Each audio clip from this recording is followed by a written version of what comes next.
BJP CPM কে প্রতিদিনই চাকরি খেকো বলে নিশানা করছেন মুখ্যমন্ত্রী মমতা বন্দ্যোপাধ্যায়। আর এবার প্রাথমিক শিক্ষা পর্ষদের মামলার জেরে চাকরি পাওয়ার সম্ভাবনা ধূলিসাৎ হয়ে গেল ৩,৯২৯ জনের। আরো একবার জানিয়ে দিই, এবার প্রাথমিক শিক্ষা পর্ষদের মামলার জেরে চাকরি পাওয়ার সম্ভাবনা একেবারে ধূলিসাৎ হয়ে গেল ৩,৯২৯ জনের। চাকরি দেওয়ার নির্দেশ কে দিয়েছিলেন সেটা কি জানেন?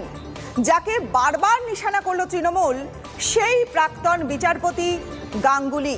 2014 সালের বঞ্চিতদের টেট উত্তীর্ণদের একটি মামলা ৩,৯২৯ শূন্য পদে নিয়োগের নির্দেশ দিয়েছিলেন বিচারপতি অভিজিৎ গঙ্গোপাধ্যায়। এবার এখন কি ঘটলো, কেন এতজনের পদ বাতিল হয়ে গেল? আমাদের প্রতিনিধি সুমন রয়েছে আমাদের সঙ্গে। সুমন, তোমার কাছ থেকে ডিটেলসে জানতে চাইবো যে প্রাথমিক শিক্ষা পর্ষদের মামলার জেরে এই যে চাকরি পাওয়ার সম্ভাবনা ধূলিসাৎ হয়ে গেল, কেন, কি ঘটনা? দেখো, খুব পরিষ্কার করে বুঝতে হবে, 2014 সালের টেটের ভিত্তিতে 2020 সালে যে নিয়োগ প্রক্রিয়া হয়েছিল, সেই নিয়োগ প্রক্রিয়ায় কিছু শূন্যপদ বেঁচে যায় এবং সেই শূন্যপদে যাতে যারা রাস্তায় বসে আন্দোলন করছেন তাদের চাকরি দেওয়া যায়, সেই সুযোগ দিতে চেয়েছিলেন বিচারপতি অভিজিৎ গাঙ্গুলি।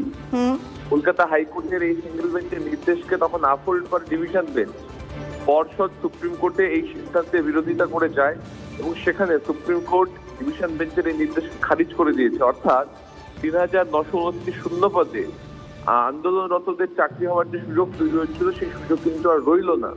এখানে পর্ষদের যুক্তি হচ্ছে যে এই শূন্যপদ ক্যারি ফরওয়ার্ড হবে, যখন পরবর্তীকালে নিয়োগ প্রক্রিয়া হবে তখন যোগ্য যারা ফ্রেশ ক্যান্ডিডেট তারা সুযোগ পাবেন। কিন্তু প্রশ্ন উঠছে, সরকার কেন বারবার সুপ্রিম কোর্টে গিয়ে চাকরি দেওয়ার সম্ভাবনাকে আটকাচ্ছে? একদমই সমান, ধন্যবাদ তোমাকে। নজর রাখো। এসএসসি নিয়োগে অতিরিক্ত শূন্যপদ তৈরি করে চাকরি দেওয়ার যে চেষ্টা করেছিল রাজ্য মন্ত্রিসভা, যাকে আমরা কি নামে জানি, সুপার নিউমেরারি নামে জানি, তৃণমূল নেতারা নিয়মিত বলেন বিকাশ রঞ্জন ভট্টাচার্যরা মামলা করে সেই নিয়োগ আটকে দিয়েছেন। এবার তাহলে কি হলো? প্রশ্ন উঠছে, প্রাথমিক শিক্ষা পর্ষদ চাকরি না দিয়ে মামলা করলো কেন? 2014 চাকরি প্রার্থীরা ধর্ণাতলায় বসে রয়েছেন। করুণাময়ীতে রাত জেগে ধর্ণা দিয়েছিলেন, পুলিশ টেনে হিচড়ে তুলে দেয়, চাকরি পেলে বেকারত্বের জ্বালা মৃত্যু। তাদের পাশে কেন দাঁড়ালো না প্রাথমিক শিক্ষা পর্ষদ?